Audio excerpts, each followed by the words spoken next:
The next thing the bile does as it moves through the intestines is to balance the immune system. When most people think of the immune system, they think of white blood cells floating through the bloodstream. But over 1/2 of the immune system is actually located in the intestines.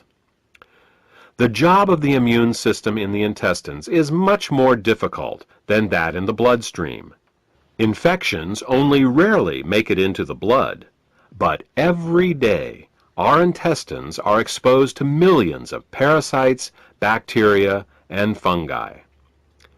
Because the intestinal immune system is continually at war with these microbes, it is much easier for it to become overly aggressive and start to attack our own tissue.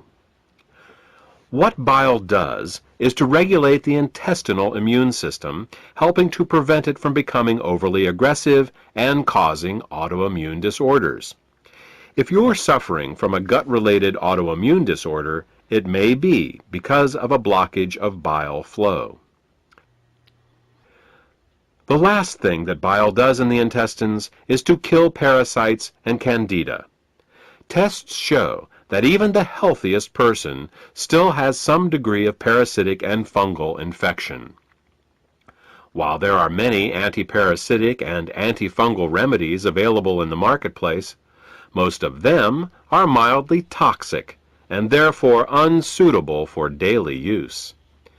If, however, your bile flow is healthy, then you have a built-in defense against parasites and candida. Well, that about covers what bile does to maintain the health of the intestines, and what happens when bile can't get into the intestines in proper amounts due to the presence of biliary sludge and gallstones. Now, let's turn our attention to what happens when biliary sludge and gallstones cause toxins to back up into the bloodstream. Just as the kidneys remove water-soluble toxins from our bodies, the liver removes fat-soluble toxins from our bodies by putting them into the bile. If the bile gets clogged up due to biliary sludge and/or gallstones, then the fat-soluble toxins can't get out, and they start to build up in the body. One of the first signs that bile is backing up is an increase in cholesterol. This happens because the only way cholesterol can leave the body is through the bile. Impaired bile excretion causes cholesterol levels to rise. It's that simple. In addition to the levels of cholesterol rising, bilirubin levels can also begin to rise. If they get to be bad enough, you can see the whites of a person's eyes, and sometimes their skin, take on a yellow tint. The technical term for this is jaundice.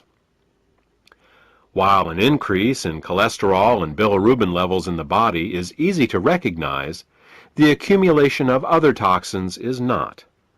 Literally thousands of toxins and chemicals are processed by the liver for removal through the bile each day.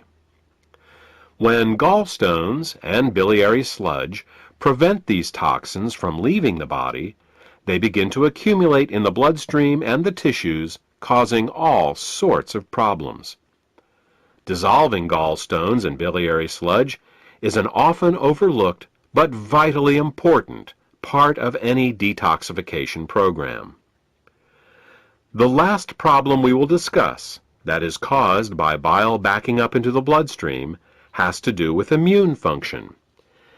As we said earlier, bile plays an important role in the immune system of the intestines by keeping it from becoming overly aggressive. Unfortunately, what's good for the immune system of the intestines is terrible for the rest of the body. Studies have shown that when bile acids are present in the bloodstream, they inhibit chemotaxis and phagocytosis. These are fancy words for how well white blood cells can locate, move towards, and swallow infectious microbes. Thus, what starts out as a beneficial immunoregulative action in the intestines becomes an immunosuppressive action in the bloodstream and the tissues. These are all effects of bile backing up in the bloodstream. The final set of problems we will discuss is how biliary sludge and gallstones can affect the neighboring organs.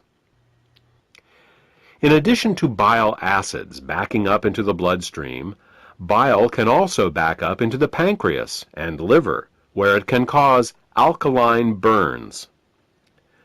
This is because the liver, pancreas, and gallbladder all share the same basic plumbing, the common bile duct. There are valves that keep the bile from backing up into the liver and pancreas. If a small stone finds its way into one of these valves, the valve can get stuck in the open position.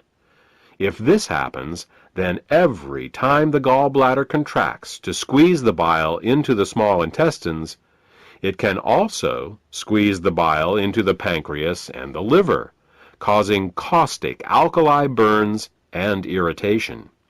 You see, very alkaline substances can burn us just as easily as very acidic ones. And with a pH of 9.5, bile is very alkaline. Mild alkali burns for a short time in these organs may only result in local irritation, but over a long period of time, these alkali burns can cause diabetes, hepatitis, and cancer.